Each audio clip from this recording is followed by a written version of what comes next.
Hi, and welcome to Simply Happy Conversations. I'm Narelle King, and in today's solo episode, I'll be sharing ways to declutter your mind and how yoga can help you master the art of decluttering. If you're an overthinker, need new ways to declutter a full mind, then this episode will provide you with some great ideas. Welcome to Simply Happy Conversations. I'm Narelle King, wellness and organisational coach and yin and nidra yoga instructor. This podcast will help you create more time using organisational strategies so that you can start to simplify your life and prioritise your health. I'll be sharing conversations with other health and organisational experts and solo episodes with tips to help you simplify your life and prioritise your health. Thank you for joining me for today's solo episode about mastering the art of decluttering, not only your home, but also your mind. Do you need to declutter your mind? I'm going to ask some questions, and if you answer yes to any of these, it's likely you could benefit from decluttering your mind. So do you find it hard to focus on one thing at a time? Do you struggle to concentrate? Are you easily distracted? Do you feel there is always somewhere else you should be or something else you should be doing? Do you sometimes get to the end of the day feeling like you haven't stopped, yet struggle to recall what you've done? So if you've answered yes to these, then this episode is definitely going to help you with some ideas about how to declutter your mind. Because when we have a cluttered mind, we are then easily distracted. We have a disorganized mental state, and so then we start to feel stress, and our stress response is activated in our body. And some of the things that may be causing this is the overstimulation of technology, like having technology around you all the time and having to be switched on. It means that you're always getting notifications. You're always able to be responding to things that are coming up, instead of like in the past where we would only actually get the notification when we were on the actual device. Whereas now that we have phones that have all the apps that we're able to access at any time of the day, we are then on alert 24 hours. Maybe also it could be that we have too much choice. So I know for myself, when I go to a restaurant and if there's like 3 sides of a menu, that is way too much choice for me. I would prefer just one side of a menu. And we have so much choice everywhere around us when we're at the shops, at the supermarket. Another reason why I really enjoy online grocery shopping is then I'm not swayed by any of the choices. I just know what I need and what I'm going to get, rather than all the different brands, which is just going to overwhelm me and clutter my mind. Another thing that may be a cause of a cluttered mind is our blurred boundaries between our work and our free time. Because, like I said before, we have our technology which is alerting us. It means that unless we set a structure for our alerts not to come onto our phone, maybe our emails for our work are not coming through our phone, we're going to have those notifications all the time. Benefits of reducing your mental clutter is, well, obviously the physical clutter. When we have less physical clutter and we reduce that, it helps us save time. We're not looking for things amongst all the clutter. We can't find that stapler that we need or the device that we need for some part of our cooking because the pantry is just so full of clutter. It also saves us money because when we can't find items like that, we go and buy them again.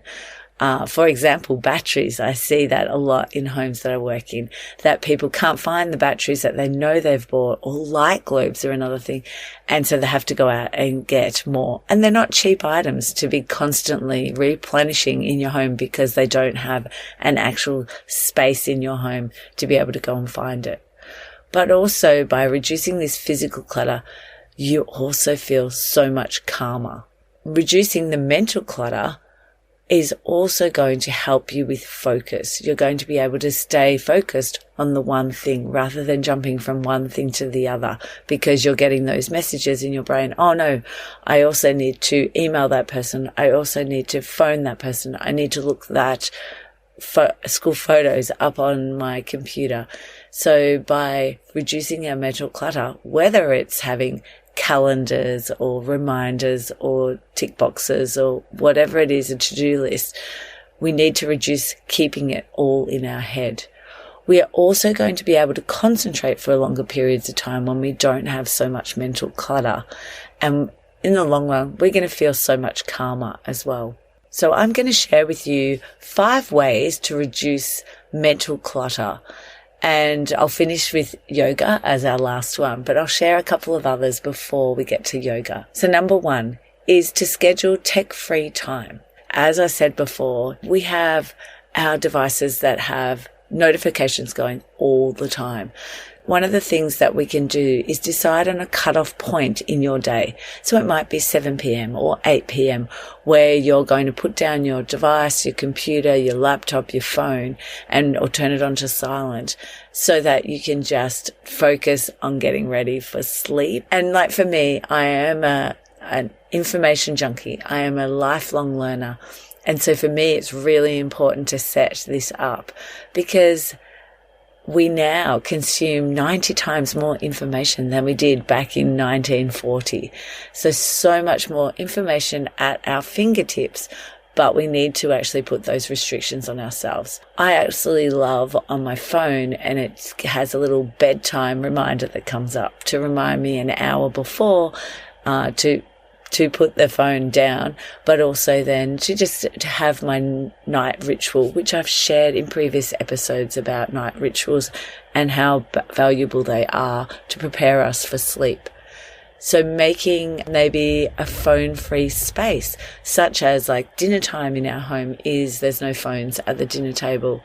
Or maybe it's in your bedroom that you have at nighttime, no phones in your bedroom. So for us in our home, our kids have a tech hotel, so the phone has to come down and the iPad has to come down and it goes in its little hotel and it charges overnight. And just like us, we need recharging, and so do the tech. Another one could be to turn off your Wi-Fi and turning it off at a set time at night and turning back on again the following morning, say after breakfast. Number 2 is connecting with nature. So we know the benefits of exercise, but also for us just to go out and connect with nature is also going to give us amazing benefits for our well-being. In 2015, there was a study that the researchers found that people who had walked in nature showed lower activity in their prefrontal cortex. So that's the area at the front of the brain region that's active when you find yourself trapped in that repetitive loop of negative thought patterns. Even if it's a few minutes spent out in the fresh air, listening to the birds, which I absolutely love doing, watching the clouds, just sitting and taking in nature is going to have a powerful effect on your mental state.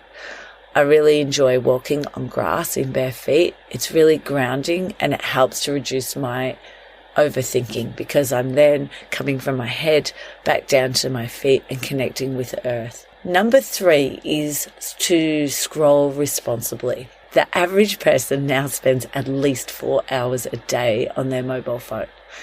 And there's, much of this is because of the algorithm. It's designed to give us that dopamine hit. So we want to go back on our phone because we love that dopamine hit. How can we reduce our iPhone, that dependence on our iPhone? So the iPhone has settings which allows you to monitor how much time you've spent on an app, and it's great to look at and see how much time just for your own awareness. Also for Android, there's apps that you can download which will do the same, and it'll show for you how much time you've spent on your phone. Maybe moving the apps that you use a lot off your home screen and putting them in a harder to access folder means that you might be less likely to jump straight into those particular things on your phone because it's a little bit harder. So we need to reduce task switching. So task switching is when we jump from one activity to the next, or we try and multitask as it used to be known. But our brain isn't actually capable of focusing on 2 activities at the same time. You can focus on them, but you're not going to give them the same capacity to both of them. So by staying focused on one thing at a time is going to be so much better for productivity, but also for your brain. Number 4 is to practice mindfulness. So mindfulness is the practice that we give when we have undivided attention to whatever it is that we're doing in that particular moment. So we have an awareness of our thoughts, our emotions. We're not reacting or judging what's going on in our head. So by practicing mindfulness, we can improve the efficiency of our brain rather than allowing that cycle of constant worry to take over. You could use apps that have mindfulness meditations. You can just go outside and, as I said before, just being out in nature. You could try and do activities where you're being mindful, even like doing the dishes and focusing on the feel of the water or the smell of the bubbles. I love getting a actual detergent that I like the smell of, because that gives me, I'm really strong with sense of smell, so that gives me something to focus on. Same in the shower. I love to get a body wash that I like the smell of, because then that's that mindful activity. While you're eating is trying to just have the eating going on and not everything else, not iPads, not TV in the background, because that's going to help us to eat mindfully. Now, number 5 is yoga, and I have lots that I want to share about yoga, so I've saved that till the end. With yoga, it's going to help us to declutter our mind, but also I want to talk about how yoga can also help you to declutter your home. By using yoga, we can focus on our breath. And when we focus on our breath, we just become more mindful of what's going on. And it gives us something to focus on, whether it's the length of breath, where the breath is moving within our body, how the breath sounds. There's so much that we could focus on when it comes to our breath. We can also use yoga, we can tune into the sensations in our body and maybe notice emotions, but even just the feelings that are floating around in our body. We can also take our awareness to our thoughts. So through the movement, we're able to focus a little bit more from our head all the way to the different parts of our body, depending on what we're targeting in that particular shape. The other part is that we have energy that moves throughout our body. So with yin yoga, we focus on chi energy. In our vinyasa yoga, we focus on our chakras. And when we can organize those energy systems, whether it's chi energy or our chakras, our mind can calm down and we can concentrate, and also focus can be improved. So chakras are a wheel of spinning energy found in your body, and it helps to govern our behavior, our emotions, and express our desires.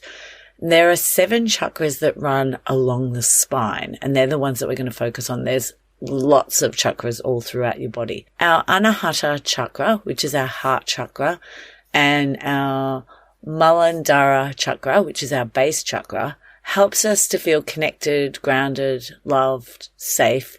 And these are the 2 that are going to help us to declutter our mind and our home so that you can feel more organized. Our base chakra, our Muladhara chakra, is our first chakra. It's located at the base of the spine. It is the one that's element is earth, and it governs our legs, our feet, our tailbone, our bowels, our blood, and our bones. So the shapes that are going to help us to connect those are going to be our standing and sitting shapes.